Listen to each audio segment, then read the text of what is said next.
नमस्कार दोस्तों, आज मैं आपको भादवा की लाली छठ व्रत की कथा सुनाने जा रही हूँ।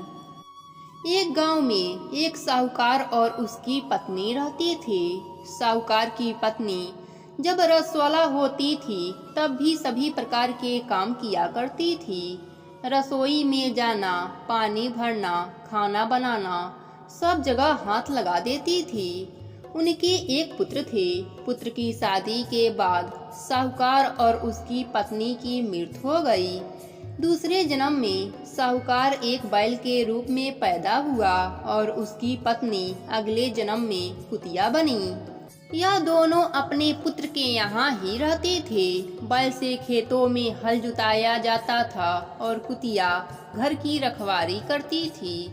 श्राद्ध के दिन पुत्र ने बहुत से पकवान बनवाए। खीर भी बन रही थी। अचानक कहीं से एक चील उड़ती हुई आई। चील के मुंह में एक मरा हुआ सांप भी था। वह सांप चील के मुंह से छूटकर खीर में गिर गया। कुतिया ने यह सब देख लिया। उसने सोचा, इस खीर को खाने से कई लोग मर सकते हैं। उसने खीर में मुंह डाल दिया ताकि उस खीर को लोग ना खा सकें। पुत्र की पत्नी ने कुतिया को खीर में मुंह लगाते हुए देखा तो गुस्से में एक मोटे डंडे से उसके पीठ पर मारा। चोट इतनी तेज थी कि कुतिया की पीठ की हड्डी टूट गई।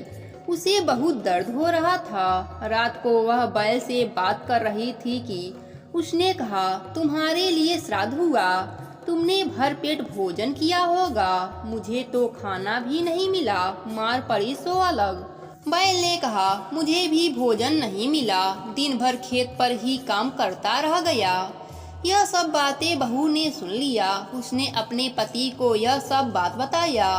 उसने एक पंडित को बुलाकर इस घटना का जिक्र किया। पंडित ने अपने ज्योतिष विद्या से पता करके बताया कि कुतिया उसकी माँ है और बैल उसका पिता है। उनको ऐसी योनि मिलने का कारण माँ द्वारा रजस्वला होने पर भी सब जगह हाथ लगाना, खाना बनाना और पानी भरना था। उसे बड़ा दुख हुआ और उसने माता पिता के उद्धार का उपाय पूछा। पंडित जी ने बताया कि यदि उसकी कुंवारी कन्या भाद्रपद कृष्ण पक्ष की षष्ठी यानी हल छठ का व्रत करे, शाम को नहा धोकर पूजा करे, उसके बाद चांद निकलने पर अर्घ दे, अर्घ देने पर जो पानी गिरे वह बैल और कुतिया को छुए तो उनका मोक्ष हो जाएगा। जैसा पंडित जी ने बताया था, कन्या ने हल छठ का व्रत किया, पूजा किया, चांद निकलने पर चांद को अर्घ दिया। अर्घ का पानी जमीन पर गिरकर बहते हुए बैल और कुतिया पर पड़े। ऐसी व्यवस्था की गई थी। पानी उन दोनों पर गिरने से दोनों को मोक्ष की प्राप्ति हुई और उन्हें इस योनि से छुटकारा मिल गया। हे छठ माता, जैसे आपने इनका उद्धार किया वैसे ही सबका उद्धार करना।